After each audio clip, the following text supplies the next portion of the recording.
तो कैसे हैं आप? आई होप आप बिल्कुल अच्छे होंगे। लास्ट लेक्चर में हमने बात की थी बेटा कूलम्ब्स लॉ के बारे में। किसके बारे में बेटा? कूलम्ब्स लॉ के बारे में। आज हम बात करेंगे बेटा कूलम्ब्स लॉ के न्यूमेरिकल्स से रिलेटेड जितने भी न्यूमेरिकल होंगे कूलम्ब्स लॉ के, उनके बारे में हम बात करेंगे। तो कूलम्ब्स लॉ हमने लास्ट लेक्चर में क्या पढ़ा था आपको पता है? आई होप आपको पता होगा इसके बारे में। तो मैं एक बार आपको बता देता हूँ कि कूलम्ब्स लॉ का क्या फॉर्मूला था हमारे पास। उसमें हम क्या करते थे, टू चार्जेस के बीच में क्या पता करते थे बेटा? फोर्स पता करते थे। वो हमने कूलम्ब्स लॉ में देखा कि दो पॉइंट चार्ज थे, स्टेशनरी कंडीशन पे थे, उन पे कितना फोर्स लग रहा है। तो मैं एक बार शॉर्ट में बता देता हूँ ताकि आपको दिक्कत ना आए। तो बेटा कूलम्ब्स लॉ क्या था, इसमें आप टू चार्जेस ले रहे थे Q1 एंड Q2। इनके बीच की डिस्टेंस आपने कंसीडर की थी बेटा R। क्लियर? ये आपने डिस्टेंस कंसीडर की थी। अब इनके बीच में जो फोर्स लग रहा था वो कौन सा फोर्स था? Electrostatic force. अब इलेक्ट्रोस्टैटिक फोर्स मीन्स इसमें क्या हो सकता है बेटा? रिपल्सन भी हो सकता है और अट्रैक्शन भी हो सकता है, दोनों ही कंडीशन है। अब अट्रैक्शन और रिपल्शन कब होगा? अट्रैक्शन और रिपल्शन तब होगा जब मान लीजिए Q1 चार्ज और Q2 चार्ज दोनों अपोजिट यानी अनलाइक चार्जेस हैं। अगर अनलाइक चार्जेस हैं, अनलाइक चार्जेस मतलब एक तो प्लस है और एक माइनस है, तो बेटा उनमें क्या होता है? अट्रैक्शन होता है। ये चीज़ मैंने थ्योरी वाले जो लेक्चर था उसमें बताई थी। और जो लाइक चार्जेस होते हैं उनके बीच में क्या होता है बेटा? रिपल्सन होता है। मतलब वो एक दूसरे को धक्का मारेंगे, एक दूसरे को रिपेल करेंगे। क्लियर? तो यहाँ पे माइनस चार्ज और माइनस चार्ज होगा तो भी क्या होगा? रिपल्सन होगा। अगर प्लस प्लस होंगे तो भी क्या होगा बेटा? रिपल्सन होगा। ये चीज़ मैंने किस में बताई थी? कूलम्ब्स लॉ में बताई थी। और इसका जो हमने फोर्स निकाला था वो निकाला था बेटा कि Q1 Q2 upon R square. ये आया कैसे था? ये आया इस वजह से था कि फोर्स जो होता था इन टू चार्जेस के बीच में, जो फोर्स अप्लाई हो रहा था, कौन सा फोर्स? इलेक्ट्रोस्टैटिक फोर्स, वो डायरेक्टली प्रोपोर्शनल था magnitude of two charges of the product of charges. यानी इनके प्रोडक्ट के क्या है? मैग्नीट्यूड के डायरेक्टली प्रोपोर्शनल था ये फोर्स। और इनके बीच की डिस्टेंस के क्या था बेटा? स्क्वायर के इन्वर्सली प्रोपोर्शनल। ठीक है, यानी इसकी डिस्टेंस का क्या कर दोगे आप? स्क्वायर कर दोगे, वो इन्वर्सली प्रोपोर्शनल हो जाएगा एफ के। इन दोनों को आपने कंबाइन किया था और आपके पास फाइनल क्या आया था बेटा? कि F in proportional Q1 Q2 upon R square. Then proportional sign को हटाया आपने, के आया। के की वैल्यू क्या थी बेटा हमारे पास? के की वैल्यू थी 1/4 pi epsilon nought equal 9 × 10⁹ newton × metre square upon coulomb square. ये हमारे पास के की वैल्यू थी। क्लियर? तो ये हमने कहाँ फाइंड आउट किया था बेटा? फोर्स में फाइंड आउट किया था। मतलब कूलम्ब्स लॉ जब किया था तब हमने ये चीज़ें सारी की थी।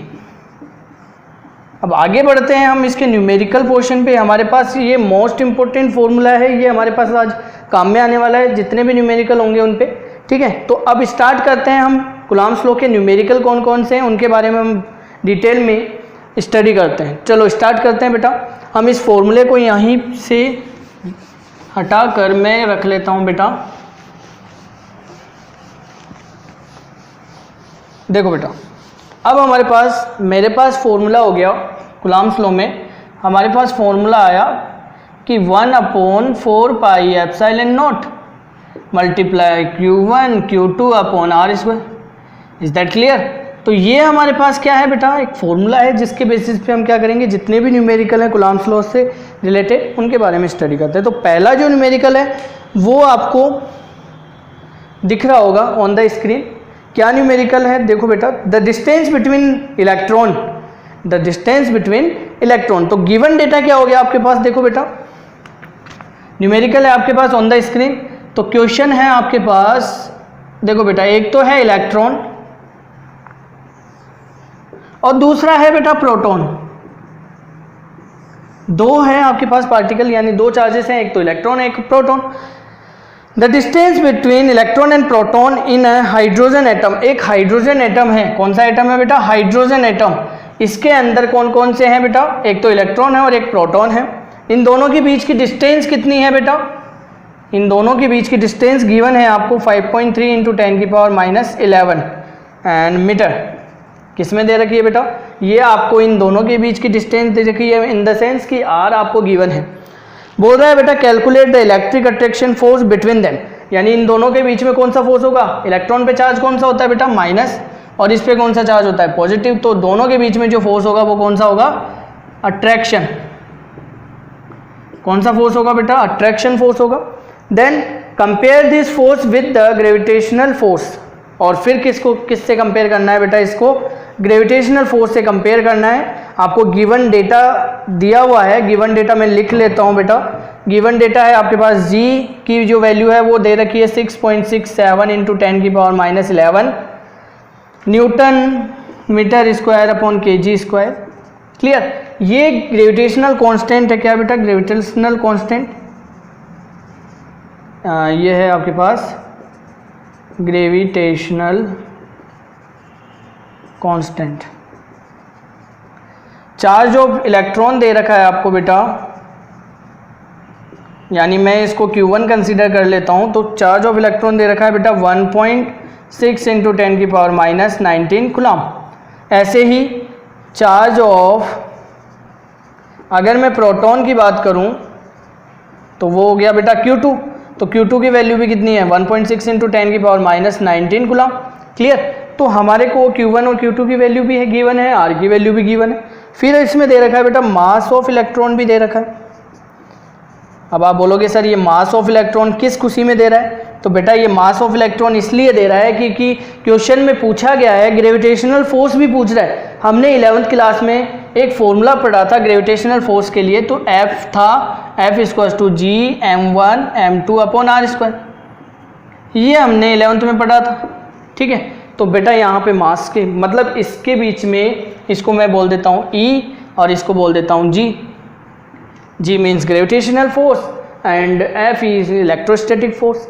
मास ऑफ इलेक्ट्रॉन इसमें गिवन है बेटा 9.1 इंटू 10 की पावर -31 kg, और मास ऑफ प्रोटॉन दे रखा है बेटा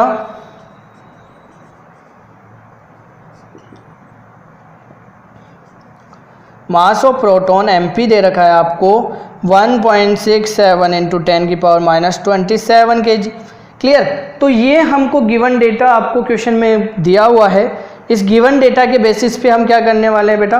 क्वेश्चन को सॉल्व करने वाले हैं। चलो स्टार्ट करते हैं। हम सबसे पहले हम बात करते हैं FE की, जिसमें फर्स्ट आपको दिया हुआ है FE फाइंड आउट करवा रहा है। FE means electrostatic force find out करवा रहा है। इसकी सारी वैल्यूज़ आपको गिवन है। तो FE जब आप फाइंड आउट करते हैं तो FE के लिए आप फॉर्मूला लगाते हैं K(Q1 Q2 upon r²).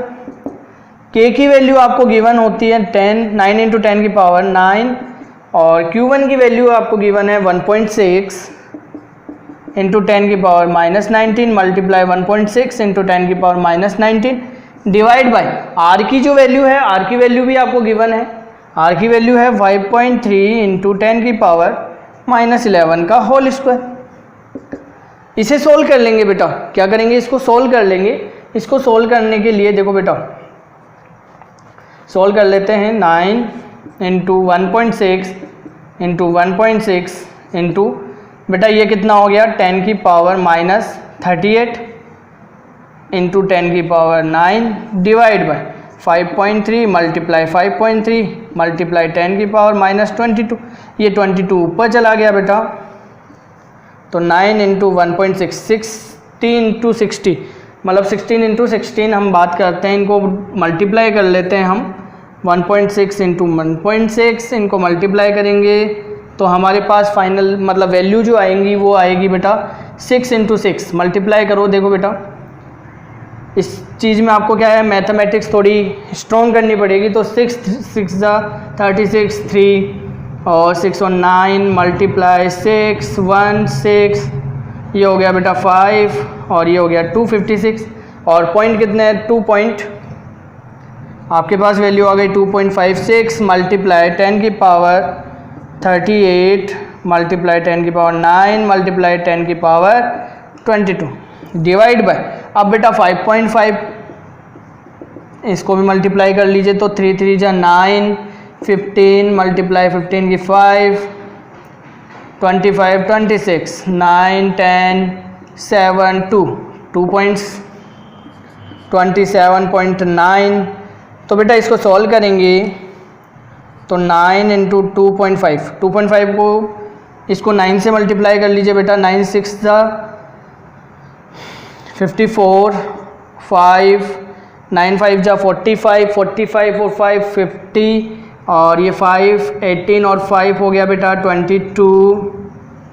2 points पे डिजिट लगा दीजिए आप, तो ये हो गया 22.04 मल्टीप्लाई 10 की पावर अब कितनी बचेगी बेटा 22 और 9 कितना हो गया बेटा 31। कितना हो गया बेटा 31 हो गया आपके पास पॉजिटिव में, और नेगेटिव में कितना है 38, तो माइनस में कितना बच गया 7। तो 10 की पावर कितनी बच गई बेटा आपके पास -7 डिवाइड बाय 27.9। ये आपके पास एक डिजिट बच गई। ये वैल्यू आ गई आपके पास एफ ई की। ये वैल्यू किसकी आ गई बेटा एफ ई की वैल्यू आ गई। ऐसे ही हम किसकी वैल्यू सॉल्व कर लेंगे, एफ जी की वैल्यू सॉल्व कर लेंगे बेटा। एफ जी की वैल्यू कितनी आएगी वो भी हम फाइंड आउट कर लेते हैं। इसको मैं रिमूव कर रहा हूँ यहाँ से क्योंकि ये चीज़ अब काम नहीं आने वाली। तो बेटा ये एफ ई की जो वैल्यू है इसे आप कैलकुलेट करेंगे तो आपके पास फाइनल आंसर आ जाएगा, ठीक है। और ये हो गया आपके पास एफ ई की वैल्यू, यानी इलेक्ट्रोस्टैटिक जो फोर्स पूछ रहा है वो आपसे, वो आपके पास ये आ चुका है, ठीक है। ये पॉइंट से पॉइंट्स आप हटा दीजिए और इसे सॉल्व कर लीजिए। 2204 2709 मल्टीप्लाई 10 की पावर -7। तो एफ ई की जो वैल्यू आनी है वो यहाँ से आ जाएगी, ठीक है। इसे इतना ही मैं छोड़ रहा हूँ, ठीक है, क्योंकि मुझे एफ जी की वैल्यू भी फाइंड आउट करनी है। तो एफ जी भी हम फाइंड आउट कर लेते हैं। जी की वैल्यू क्या है बेटा मेरे पास, जी की वैल्यू है हमारे पास 1.67 इंटू जी की वैल्यू है 6.67 इंटू 10 की पावर -11। m1 की वैल्यू आपको गिवन है बेटा मल्टीप्लाई 9.1 इंटू 10 की पावर -31 मल्टीप्लाई 1.67 इंटू 10 की पावर -27 डिवाइड बाई डिस्टेंस आपको गिवन है 5.3 इंटू 10 की पावर -11 इसका होल। यहाँ से बेटा वैल्यू 67 इंटू 10 की पावर -11 मल्टीप्लाई 9.1 इंटू, इसको बेटा एक काम कीजिए पावर को एक साथ लिख लीजिए 10 की पावर्स को। 9.1 इंटू 1.6 इंटू 10 की पावर -11 10 की पावर -31 मल्टीप्लाई 10 की power -27 divide by 5.3 multiply 5.3 multiply 10 की पावर -22 ऊपर चला जाएगा। तो बेटा आपके पास वैल्यू आ जाएगी 6.67 इंटू 10 की 9.1 इंटू 6, ये हो गया 1.6 तो 10 की पावर। बेटा ये हो गया आपके पास, इधर काउंट कर लीजिए आप 31 11 27। तो ये हो गया बेटा आपके पास काउंट 9 5 और 6। अब इसमें से 22 लेस कर दीजिए तो 7 और ये बच गया बेटा 4। 10 की पावर -47 आपके पास बच रहा है डिवाइड बाई 5.3 मल्टीप्लाई 5.3, ये आपके पास एफ जी की वैल्यू आ गई। देन अब किस किस का कंपेयर करना है, एफ जी और एफ ई का कंपेरिजन कर दीजिए। तो एफ ई जो आएगा F E upon F G का मैग्नीट्यूड ले लीजिए। तो जब आप इन सब की वैल्यू पुट करेंगे, एफ ई की वैल्यू रख दीजिए और एफ जी की वैल्यू रख दीजिए। दोनों की वैल्यू अगर आप कैलकुलेट करेंगे तो कैलकुलेट करने के बाद 2.27 इंटू 10 की पावर कितनी आनी चाहिए आपके पास, 10 की पावर आ जाएगी बेटा -27। क्लियर। तो ये आपके पास फाइनल वैल्यू आ जाएगी 39। ये आपके पास फाइनल वैल्यू आ गई दोनों को कंपेयर करने के बाद, यानी एफ ई और एफ जी की वैल्यू जब आप कंपेयर करेंगे तो आपके पास ये फाइनल वैल्यू आ गई। मैं इसकी कैलकुलेशन इसलिए नहीं की मैंने ताकि आप इसको सॉल्व करें, ठीक है, अदरवाइज़ वीडियो बहुत लंबा हो जाता है। आप भी बोरियत महसूस करेंगे कि वीडियो बहुत लंबा हो गया सर, इतना लंबा वीडियो थोड़ी होता है। इस वजह से मैंने इसको सॉल्व नहीं किया, मैंने डायरेक्ट इसका आंसर बता दिया है आपको। इसको सॉल्व कीजिएगा, आंसर आपको मिल जाएगा। क्लियर है। इसके बाद नेक्स्ट क्वेश्चन आता है बेटा, इसी से रिलेटेड, कूलम्ब्स लॉ से रिलेटेड ही हम नेक्स्ट क्वेश्चन करते हैं। ये क्वेश्चन आई होप आपको समझ में आ गया होगा। चलो नेक्स्ट क्वेश्चन पे चलते हैं अब हमारे। बेटा नेक्स्ट क्वेश्चन है आपके पास ऑन द स्क्रीन, पढ़ लीजिए और ट्राई कीजिए सॉल्व करने की। अपनी कॉपी पेन निकाल ली होगी आपने, आई थिंक जब लेक्चर स्टार्ट हुआ था तो आपने सॉल्व करना स्टार्ट कर दिया होगा। आई होप देखो बेटा आपने सॉल्व करना स्टार्ट कर दिया। चलो हम भी कर लेते हैं अब स्टार्ट। तो क्वेश्चन में दे रखा है 2 कैटाइंस। क्या दे रखे हैं बेटा? 2 कैटाइंस गिवन है आपको विथ इक्वल चार्जेस, और उनके चार्जेस क्या हैं? इक्वल हैं। रिपेल ईच अदर, एक दूसरे को क्या कर रहे हैं बेटा? रिपेल कर रहे हैं। क्या कर रहे हैं? रिपेल कर रहे हैं। हमेशा ध्यान रखना बेटा, जब भी कैटाइन की बात हो तो कैटाइन पे चार्ज की अगर बात करते हैं तो चार्ज इलेक्ट्रॉन का 2 गुना होता है बेटा, ट्वाइस होता है। कितना होता है बेटा? ट्वाइस, इंटू 10 की पावर माइनस 19। तो ये हो गया बेटा 3.2 इंटू 10 की पावर माइनस 19 कूलम।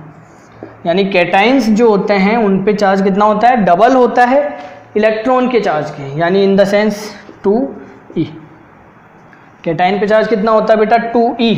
यानी कैटाइन पे चार्ज की मैं बात करूंगा तो बेटा कितना होगा? 2e होगा। ठीक है, तो 2e यहाँ पे क्या आ गया बेटा आपके पास? ये चार्ज की वैल्यू आ गई आपके पास। फिर उसके बाद मैं बात करता हूँ, क्वेश्चन में गिवन है एक दूसरे को रिपेल कर रहे हैं बेटा। क्या कर रहे हैं? मैं डायग्राम से शो कर देता हूँ। एक चार्ज ये हो गया, इसको मैं Q1 बोल देता हूँ, ये Q2। दोनों के बीच की डिस्टेंस R है। दोनों एक दूसरे को क्या कर रहे हैं? रिपेल कर रहे हैं। ठीक है, क्या कर रहे हैं बेटा? रिपेल कर रहे हैं बेटा। क्या कर रहे हैं बेटा? रिपेल। एक दूसरे को क्या कर रहे हैं? ये रिपेल कर रहे हैं विथ अ फोर्स। इन दोनों के बीच में जो फोर्स अप्लाई हो रहा है, मतलब फोर्स जो लग रहा है वो है 3.7 इंटू 10 की पावर माइनस 9 न्यूटन। क्लियर, ये तो आपके पास फोर्स रहा। When the distance between them is 5 angstrom. R जो गिवन है वो 5 एंगस्ट्रॉम दे रखी है, तो एंगस्ट्रॉम को मीटर में चेंज कर लीजिए, तो 5 इंटू 10 की पावर माइनस 10 मीटर। ये आपके पास आर आ गई बेटा value. In each ion how many electrons are loss than the normal state, यानी नॉर्मल स्टेट पे कितने इलेक्ट्रॉन्स उसमें से निकलेंगे।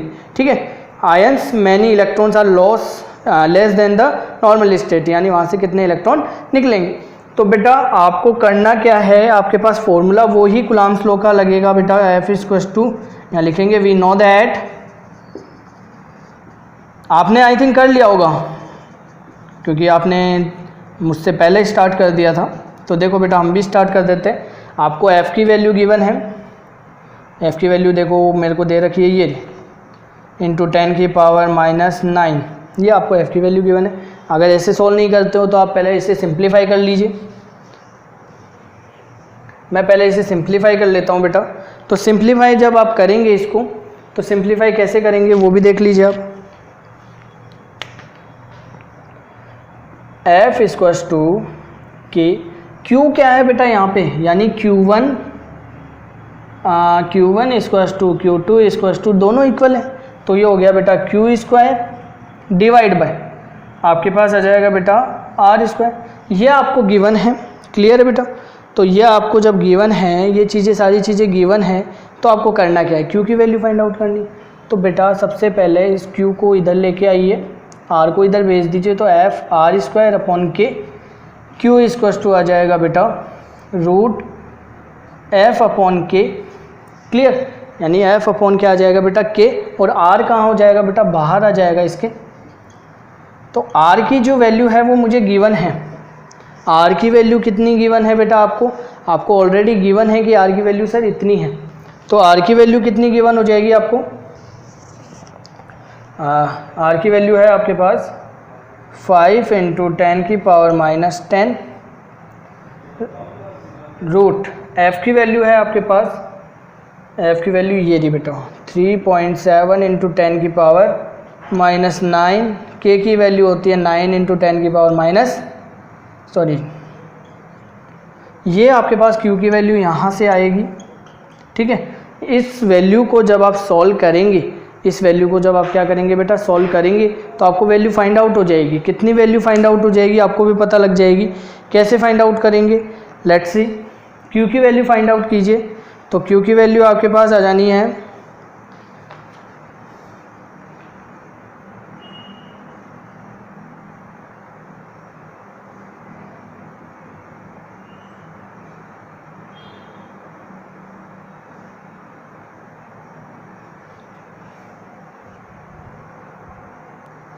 Q की वैल्यू आपने सॉल्व कर ली होगी बेटा।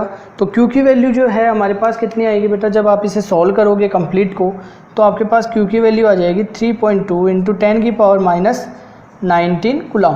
ये आप इसे सॉल्व करेंगे, इसके बाद आपके पास ये Q की वैल्यू आ गई। अब Q की वैल्यू आपके पास गिवन हो गई। अब आपने एक चीज़ और पढ़ी थी स्टार्टिंग में कि आपके पास जो Q की वैल्यू है वो कैसे फाइंड आउट करते हैं, सॉरी, Q की वैल्यू जो है आपको पता है Q इक्वल्स टू क्या होता है बेटा, एन ई। आपको एन पता करना है तो Q अपॉन क्या हो जाएगा, ई।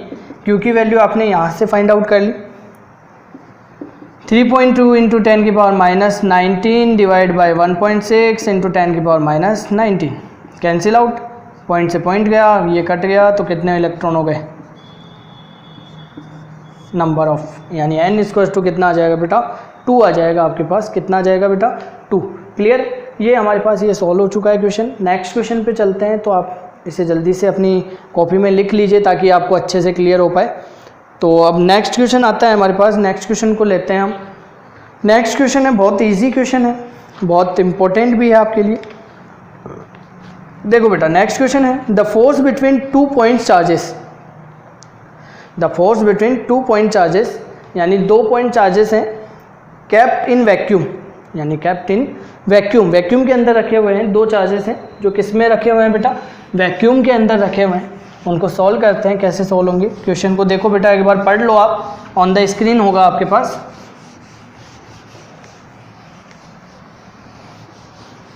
बेटा अगर आप इन क्वेश्चंस को सॉल्व करते हैं, कैलकुलेशन अपनी मजबूत करना चाहते हैं, तो जल्दी से इनको ट्राई कीजिए, जितनी ज़्यादा हो सके अपनी कैलकुलेशन को बढ़ाइए मैथमेटिक्स के जितने भी मत, क्योंकि फिजिक्स बोलती है बेटा कि मैथमेटिक्स आपकी थोड़ी मजबूत होनी चाहिए, ठीक है। तो यहाँ पे ट्रिक्स भी आपके कुछ काम करेंगे। ट्रिक्स वाली जो फॉर्मूले वगैरह हैं, जब आपकी जेई की क्लासेस वगैरह हमने बोल रखी है कि चल रही है, उसमें हम आपको ट्रिक्स से भी सोल्व करना इनको सिखाएंगे। यहाँ पे हम बात कर रहे हैं बोर्ड क्लासेस के लिए, तो कुलाम्स लॉ के जितने भी न्यूमेरिकल्स होंगे वो बोर्ड क्लासेस से रिलेटेड होंगे।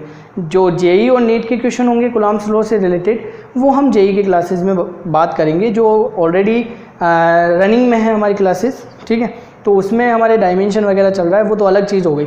हम वापस आ जाते हैं, कम टू टॉपिक। क्वेश्चन है आपके पास, the force between 2 point charges, force लग रहा है 2 पॉइंट चार्जेस के बीच में, kept in vacuum is 18 newton. कितना फोर्स लग रहा है बेटा, 2 चार्जेस हैं आपके पास, Q1 एंड Q2, दोनों के बीच में फोर्स लग रहा है बेटा 18 न्यूटन। क्लियर। और किस में रखे हुए हैं, इन वैक्यूम। क्लियर। फिर बोल रहा है, if a glass plate of A 1 mm thickness, एक 1 mm थिकनेस की एक ग्लास प्लेट ले ली, एंड डाइलेक्ट्रिक कांस्टेंट, जिसका डाइलेक्ट्रिक कांस्टेंट, डाइलेक्ट्रिक कांस्टेंट के लिए क्या लगाते थे बेटा, एप्सिलॉन r, जिसकी वैल्यू कितनी दे रखी है इसने, ऑलरेडी 6 दे रखी है, is kept between these force charges. अब एक फोर्स जो लग रहा है वो वैक्यूम का ये हो गया एफ अब इनके बीच में एक क्या रख दी बेटा मैंने, ग्लास प्लेट रख दी, ठीक है। ये Q1 Q2 हो गया, Q1 हो गया, जिसका एप्सिलॉन r है 6, ठीक है। अब इनके बीच में जो फोर्स अप्लाई हो रहा है वो फोर्स, ठीक है, वो फोर्स पता करना है आपको, Fm पता करना है। क्लियर। तो आपके पास 2 कंडीशन हो गई यहाँ पे। कितनी कंडीशन हो गई, एक तो वैक्यूम के लिए और एक मीडियम के लिए। अब मीडियम में भी क्या है बेटा, इसने ग्लास रख दिया, ग्लास की एक प्लेट रख दी। तो बेटा सबसे पहले इसके बीच में फोर्स पता कर लेते हैं। तो एफ वी इक्वल्स टू, अब जो चार्जेस हैं 2 पॉइंट चार्जेस हैं K1 K2 Q1 Q2 upon r square. Clear. तो मैं इसको लिख लेता हूँ 1/4 pi epsilon not Q1 Q2 upon r square. ये एफ वी आ गया इक्वेशन फर्स्ट। देन FM भी मैं पता कर लेता हूँ, तो 1/4 pi epsilon not epsilon r Q1 Q2 upon, ये मीडियम के लिए हो गया। ये equation second. From equation first and second, ये डेरिवेशन मैंने लेक्चर में भी करवाया था, मैं दोबारा बता देता हूँ ताकि आपको अच्छे से कॉन्सेप्ट क्लियर हो जाए। तो आपके पास FM इक्वल्स टू आ जाएगा बेटा। अब एक चीज़ देखिए आप यहाँ पे कि यहाँ पे आपके पास Q की वैल्यू जो है, देखो K 1/4 पाई एप्सिलॉन नॉट, और इसकी जो वैल्यू है, देखो मैं मार्क कर देता हूँ इसको, ये जो वैल्यू है, क्या ये वैल्यू ये है, क्लियर, ये वैल्यू है ना। तो ये वैल्यू इस वैल्यू की जगह, मतलब इस वैल्यू की जगह ये वैल्यू रख दूंगा, मतलब FV की जो है वो मैं यहाँ पुट कर दूंगा। तो क्या हो जाएगा FV अपॉन एप्सिलॉन r। अब FV की जो वैल्यू है वो आपको गिवन है, ठीक है। कहाँ गिवन है, FV की वैल्यू ये रही, ये वैल्यू उठाइए यहाँ से और यहाँ रख दीजिए, तो कितना आ जाएगा 18 न्यूटन, और एप्सिलॉन की वैल्यू कितनी है बेटा आपके पास 6, तो ये आ जाएगा 6 3 जा 3, ये आ गया आपके पास FM। मीडियम में फोर्स जो है वो आपके पास आ गया 3 न्यूटन। क्लियर है बेटा, ये क्वेश्चन आई होप आपको समझ में आ गया होगा। बहुत इजी था, बहुत इजी, बहुत जिसे हम बोलते हैं ना कि कुछ भी नहीं था इस क्वेश्चन में। अब नेक्स्ट क्वेश्चन पे चलते हैं, थोड़ा सा कॉम्प्लिकेटेड होगा आपके लिए, बहुत इजी है बट फिर भी ट्राई करोगे तो हो जाएगा। क्वेश्चन है आपके पास, एक पार्टिकल है, आपने लिख लिया होगा, a particle of a mass m and carrying charge minus q1 is moving around a charge। एक पार्टिकल है वो कैरिंग चार्ज माइनस q, जो कितना चार्ज ले रखा है माइनस q1 चार्ज है, is moving around a charge plus q2 charge के क्या कर रहा है, चारों तरफ राउंड कर रहा है, घूम रहा है, ठीक है। चलो कैसे करते हैं देखते हैं।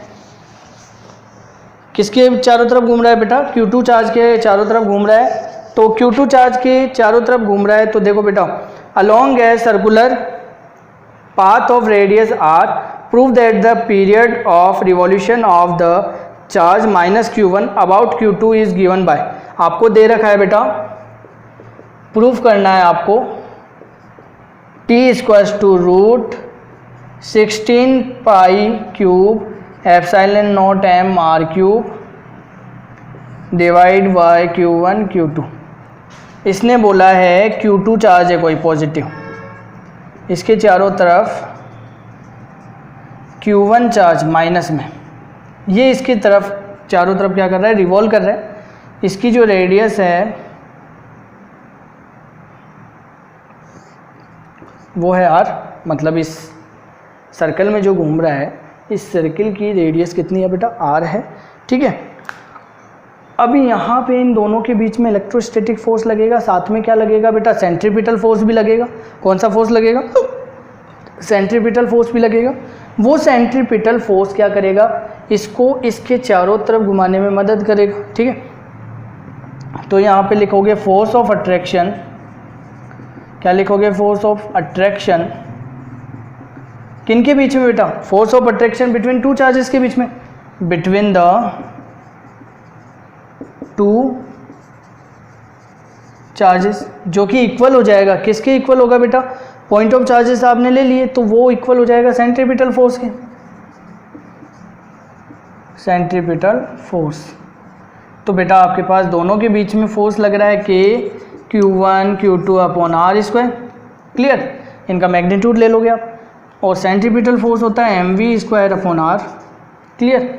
यहाँ पे आपके पास आ गया बेटा, यहाँ से आप फाइंड आउट कर सकते हो, आपको t फाइंड आउट करना है, t मतलब टाइम, ठीक है। तो सबसे पहले आपको क्या करना है, t क्या होता है हमारे पास, t इक्वल्स टू होता है 2 पाई r अपॉन v, ठीक है। t equals to 2 pi r upon v। अगर आपको नहीं पता है तो आप क्या कर सकते हो, आपको ये पता होना चाहिए कि v इक्वल्स टू होता है d अपॉन टी, तो t निकालोगे तो इधर चला जाएगा, तो t equals to d upon V. ये आप 10th में भी पढ़ चुके हो, 9th में भी पढ़ चुके हो, ठीक है। तो यहाँ से आप क्या कीजिए, पहले तो r की वैल्यू या v की वैल्यू जो भी हो आप पता कर लीजिए। तो यहाँ से मैंने एक r कट कर दिया, क्लियर। अब यहाँ से r की वैल्यू पता कर लीजिए, तो यहाँ से कट गया आर की वैल्यू, इसको इधर भेज दीजिए या फिर इसको इधर भेज दीजिए, मतलब इसको क्रॉस मल्टीप्लाई करवा लीजिए। K1 Q2 R equal mv², ये आपके पास फाइनल बच रहा है। मैंने इसको इधर भेजा, इसको इधर भेज दिया, तो R इक्वल्स टू आ गया K Q1 Q2 अपॉन में क्या आ जाएगा बेटा आपके पास, R तो कैंसिल आउट हो गया हमारे पास, mv²। क्लियर है बेटा, ये R की वैल्यू आ गई आपके पास। ठीक है, अब ये R की वैल्यू तो आ गई आपके पास, अब ये R की वैल्यू कहाँ पुट करोगे, एक काम कीजिए V की वैल्यू फाइंड आउट कर लीजिए, अदरवाइज़ बहुत कॉम्प्लिकेटेड सा हो जाएगा। Q1 Q2 upon mR। अब V की जो वैल्यू है वो आ गई आपके पास, V इक्वल्स टू आ गया आपके पास रूट K और Q1 Q2 अपॉन mR। ठीक है, ये V की वैल्यू आ गई, इसे और सॉल्व कर लीजिए। K की वैल्यू होती है 1/4πε0, ये हो गया Q1 Q2 upon mR। Clear है बेटा ये चीज़, तो ये फाइनल हमारे पास आ चुकी है वैल्यू, ये V की वैल्यू आ गई। V की वैल्यू क्या कीजिए आप यहाँ पुट कर दीजिए, इस V की वैल्यू में यहाँ पे पुट करेंगे आप, तो आपके पास फाइनल जो आंसर आने वाला है वो आने वाला है, मतलब प्रूफ हो जाएगा आपका। ये कुल मिला के बात ये है कि ये प्रूफ होने वाला है। तो बेटा T equals to 2πr upon root Q1 Q2 upon 4πε0 mR। बेटा टर्म ऊपर हो जाएगी, तो ये आपके पास हो जाएगा, ऊपर जाते ही क्या होगा बेटा आपके पास रूट में, ये आपके पास 2πr तो चल ही रहा है, 4πε0 mR अपॉन Q1 Q2। जब आप इस टर्म को अंदर लेके जाएंगे तो अंदर ले जाते ही क्या होगा बेटा, ये कब अंदर जाएगा, जब इसको मैं क्या लिखूँगा 4 का, यानी इसको मैं लिखूँगा 2 का होल स्क्वायर, तो 2 का होल स्क्वायर अंदर जाते ही कितना हो गया 16, पाई अंदर जाएगा तो क्या हो जाएगा पाई क्यूब, और ε0 ऐसे कैसे, r अंदर जाएगा तो क्या हो जाएगा r³ divide by Q1 Q2। ये T की वैल्यू आ गई जो कि हमने प्रूफ करना है, तो हमने प्रूफ कर दिया है, हैंस प्रूव्ड कि ये वैल्यू हमारे पास प्रूव हो चुकी है। ये क्वेश्चन हो गए हमारे पास न्यूमेरिकल कूलम्ब्स लॉ से रिलेटेड। और भी क्वेश्चन होंगे वो हम आपके सजेशन पे करेंगे। आपके कमेंट्स अगर अच्छे आए कि सर हमें और न्यूमेरिकल करवाइए, तो आपको एक वीडियो और आपको इस न्यूमेरिकल सेशन पे चलेंगे। फिर हम बात करेंगे नेक्स्ट लेक्चर में, इससे नेक्स्ट लेक्चर में हम बात करने वाले हैं बहुत सारे चार्जेस होंगे, उनके बारे में हम बात करेंगे, इलेक्ट्रिक फील्ड के बारे में बात करेंगे, इलेक्ट्रिक डाइपोल के बारे में बात करेंगे, एंड इलेक्ट्रिक डाइपोल से रिलेटेड जितनी भी टर्म्स होगी उनके बारे में हम बात करने वाले हैं। तो आज के लिए इतना ही। Thanks for watching. जितना हो सके उतना इस वीडियो को शेयर कीजिए, सब्सक्राइब कीजिए, और अपनी फैमिली में सभी के पास मतलब जो पढ़ने वाले हैं फिज़िक्स 12th फिज़िक्स उनके पास सब्जेक्ट है तो उनके पास ज़रूर पहुँचाएँ, ताकि उनको अच्छे से अच्छा बेनिफिट मिल पाए। Thank you for watching, all the best.